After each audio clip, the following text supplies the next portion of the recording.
ఇంగ్లీష్లో చదివి వినిపిస్తాను, తర్వాత దాని తెలుగులో ట్రాన్స్లేట్ చేసే వినిపించే ప్రయత్నం చేస్తాను.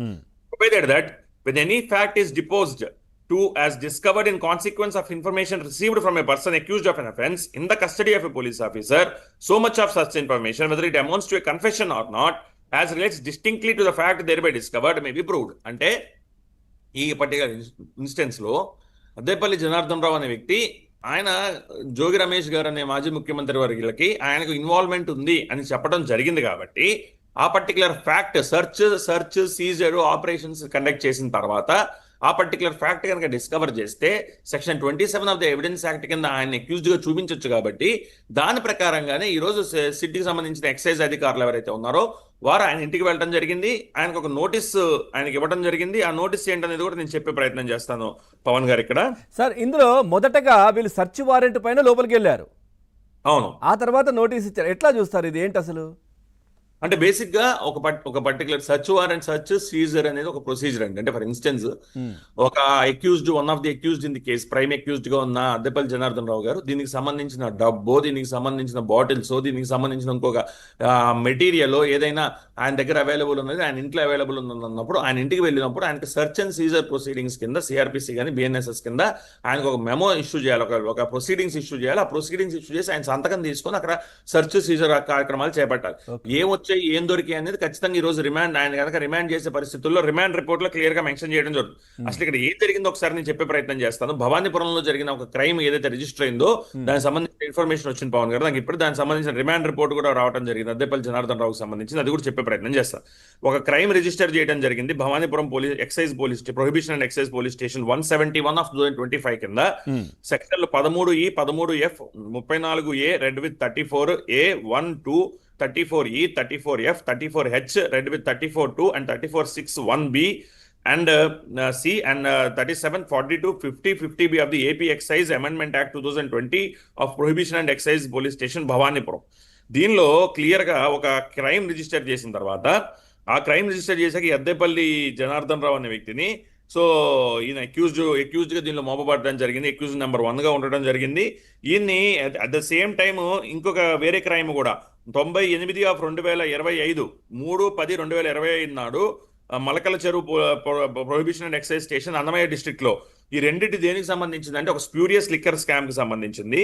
సో మాకు వచ్చిన రిలయబుల్ ఇన్ఫర్మేషన్ ప్రకారంగా సో ఈయన సౌత్ ఆఫ్రికా నుంచి విజయవాడ వస్తున్నారు.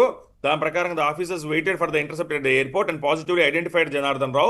He was informed that he was questioned in connection with the above crime, spurious liquor. So ఆ టైంలో ఆయన్ని అరెస్ట్ చేయడం జరుగుతుంది అని చెప్పి క్లియర్ గా చెప్పడం జరిగింది. సో ఈయన సమయంలో కానీ ఇది ఎప్పుడు జనరేట్ చేశారు ఈ రిపోర్ట్ 6/10/2025, అంటే ఆల్మోస్ట్ ఒక 4 రోజులు తక్కువ, నెల రోజులు అయింది ఆయన అరెస్ట్ చేసి. సో ఇప్పుడు దీన్ని కక్షపూరిత చర్యగా చెబుతున్న వాళ్ళని మనం అడగాల్సింది ఏంటంటే, నిజంగా కక్షపూరిత చర్య అయితే 6వ తారీఖు ఆయన అరెస్ట్ చేశాక 7వ తారీఖు మిమ్మల్ని అరెస్ట్ చేయొచ్చు కదా.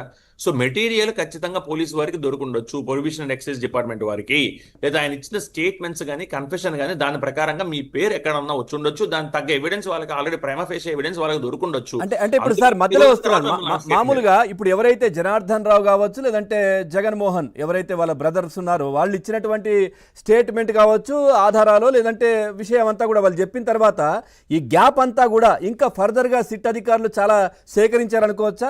జోగి రమేష్ సంబంధించి రెండింటిని కూడా టాలీ చేసుకొని ఇప్పుడు అదుపులోకి తీసుకున్నారా?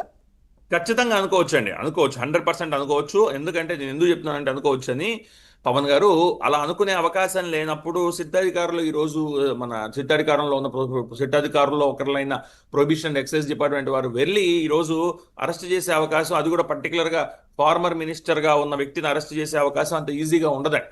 సో ఖచ్చితంగా వాళ్ళకి ఏదో ఒక మెటీరియల్ అవైలబుల్ లేకుండా, ప్రైమా ఫేషియల్ మెటీరియల్ అవైలబుల్ లేకుండా కుదరదు. సో దీనిలో ఆల్రెడీ ఒకళ్ళని అక్యూజ్డ్ గా చూపించడం, ఆ అక్యూజ్డ్ ఇచ్చిన స్టేట్మెంట్ బేసిస్ మీదో లేదా వాళ్ళకి దొరికిన ఆ తర్వాత వాళ్ళు, ఎందుకంటే ఇప్పుడు 6వ తారీఖు ఆయన అరెస్ట్ చేసినప్పుడు ఈ క్రైమ్ ని కట్టినప్పుడు ఒకసారి ఈ క్రైమ్స్ ఎప్పుడు కట్టారో కూడా మనం, ఎందుకంటే దీనికి పొలిటికల్ మోటివ్స్ అట్రిబ్యూట్ చేయడం అనేది ఎంతవరకు కరెక్ట్ అనేది నేను మాట్లాడే ప్రయత్నం చేస్తున్నాను. 3వ తారీఖు అన్నమయ్య డిస్ట్రిక్ట్ లో లాస్ట్ మంత్ 3వ తారీఖు అంటే ఆల్మోస్ట్ 4 రోజుల క్రితం అన్నమయ్య డిస్ట్రిక్ట్ మల్కల్ చెరువు పోలీస్ స్టేషన్ లో ఒక క్రైమ్ రిజిస్టర్ చేశారు 98/2025, అంటే 4 రోజులు అయిపోయింది ఆల్రెడీ.